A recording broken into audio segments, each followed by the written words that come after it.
वाहिगुरु जी का खालसा, वाहिगुरु जी की फतेह। आइए आज नौवें पातशाह श्री गुरु तेग बहादुर जी महाराज के 10 पावन उपदेशों को समझते हैं, जानते हैं। पहला, जीवन का उद्देश्य। संगत जी, श्री गुरु तेग बहादुर जी अपनी वाणी में हमें समझाते हैं कि यह जीवन बड़ी ही मुश्किल से हमें मिला है। इस कीमती जीवन को बेकार के कामों में लगाकर नष्ट न करें।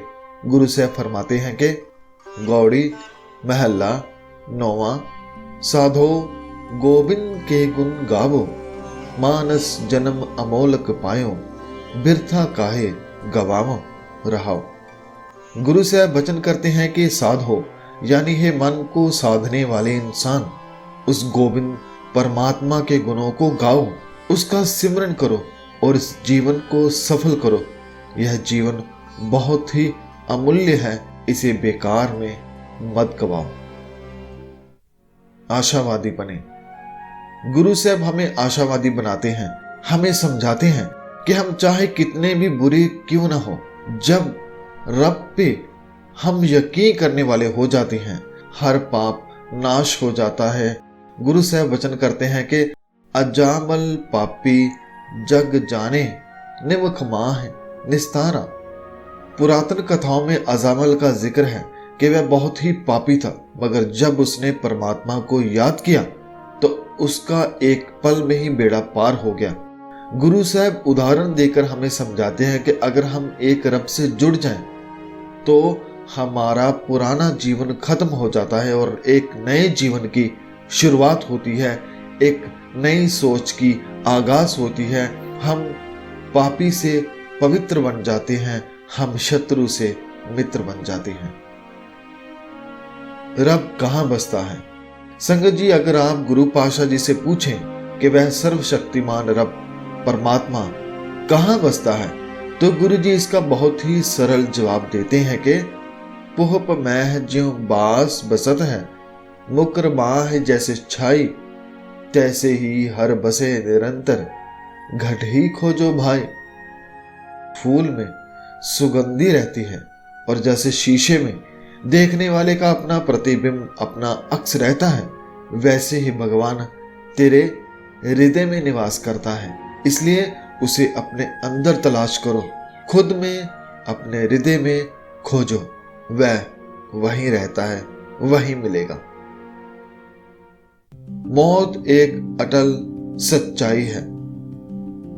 गुरु साहब फरमाते हैं कि इस जगत में ऐसा कोई नहीं जो सदैव रहे, हर एक को इस तन को छोड़कर जाना ही है, तो फिर किस बात की चिंता? गुरु साहब कथन करते हैं कि चिंता ताकि कीजिए जो अनहोनी होए, एह मार्ग संसार को नानक थिर नहीं कोई।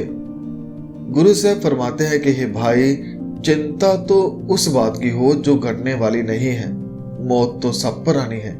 इसलिए ये मौत आदि घटना की चिंता मत कीजिए, ये तो सभी पर आती है, ये तो जगत की चाल है। यहाँ कोई भी जीव, यहाँ तक के ये चांद और सूरज भी सदा रहने वाले नहीं हैं। इसलिए चिंता छोड़कर उस प्रभु का चिंतन करें। बुरी संगत से बचे। गुरु साहब हमें बुरी संगत से सावधान करते हुए उपदेश करते हैं कि साधो मन का मान त्यागो, काम क्रोध संगत दुर्जन की, ताते अहनस भागो रहा। गुरु साहब फरमाते हैं कि काम क्रोध झूठा अभिमान बुरे मनुष्यों की संगत से दिन रात दूर रहें, सदा दूर रहें। ये हमारे जीवन को बेजान, दुखी व रब से दूर करते हैं। सो इनसे दूर रहें, बुरी संगत से दूर रहें, बुरे विचारों से दूर रहें। न डरे न डराएं। गुरु साहब उपदेश करते हैं कि असल में ज्ञानी वह नहीं जो किसी के डर से डर जाए, झुक जाए या बदल जाए। ज्ञानवान इंसान की निशानी क्या है? उसके बारे में गुरु साहब फरमाते हैं कि पै काहू को देत नह पै मानत आन, कौ नानक सुन रे मना, ज्ञानी ताहे बखान।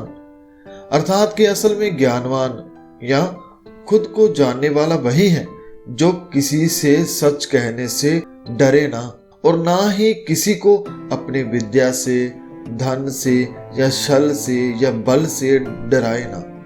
वह असल इंसान है जो न डरता है न डराता है। वही है गुरु साहब की नजरों में असल ज्ञानी। दुख सुख सभी पर आते हैं। गुरु साहब कथन करते हैं कि इंसान सुख पाने के लिए दिन रात यत्न करता है, मगर दुख के लिए कोई यत्न नहीं करता, परंतु दुख तो फिर भी आ ही जाते हैं। जतन बहुत सुख के किए, दुख को कियो ना कोई, कहो नानक सुन रे मना, हर पावै सो होय। अर्थात कि सुख पाने की कोशिश तो हर कोई करता है, मगर दुख को पाने का कोई यत्न नहीं करता, परंतु वह फिर भी हमारे जीवन में आ ही जाता है, क्योंकि जहां सुख है वहीं दुख भी है। ये तो हर इंसान के जीवन में आते ही रहते हैं। हम चाहे कितनी भी कोशिश करें, मगर होता वही है जो रब चाहता है। इसलिए अगर आनंद में रहना है, सुख दुख से ऊपर रहना है, तो सुख दुख को भूलकर एक रब से जुड़े।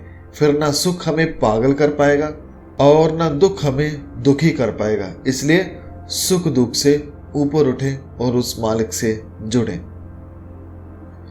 इंसान का अंत।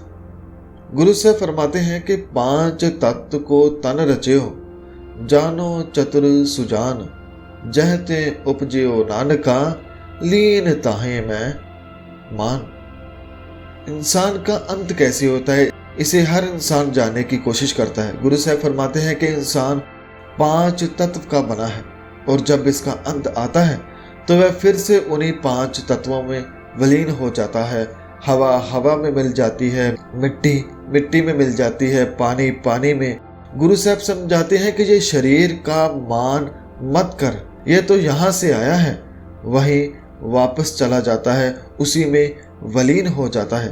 तू अपनी अंतर आत्मा को देख, उसे ठीक कर, ताकि वह भी वहां पहुंच सके जहां से आई है। भगवान की मूर्त। गुरु साहब उपदेश करते हैं कि भगवान की मूर्ति को अगर देखना है तो या तो खुद को देखो, या फिर उसमें देखो जिसमें ना लोभ है, ना लालच है, ना मोह है, जो सुख दुख से ऊपर है। गुरु साहब फरमाते हैं कि सुख दुख जह पर से नहीं, लोभ मोह अभिमान, कहो नानक सुन रे मना, सो मूरत भगवान।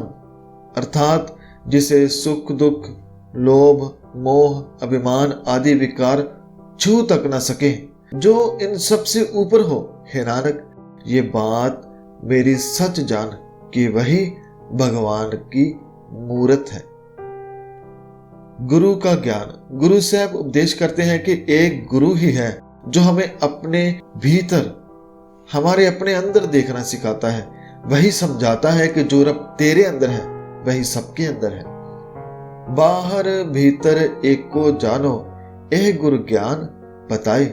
गुरु साहब ये ज्ञान दृढ़ करवाते हैं कि सबका रब एक ही है। वही परमात्मा जो मेरे अंदर है वही सबके अंदर है। इसलिए सबसे एक सा व्यवहार और प्यार करो। सो संगत जी, ये थे गुरु साहब जी के 10 उपदेश, और इस तरह के और भी उपदेश श्री गुरु ग्रंथ साहब जी में भरे पड़े हैं। मैं चाहता हूं कि आप खुद गुरबानी को पढ़ना समझना सीखें, ताकि आप खुद को खुद में ढूंढ सके और एक रब से जुड़ सके।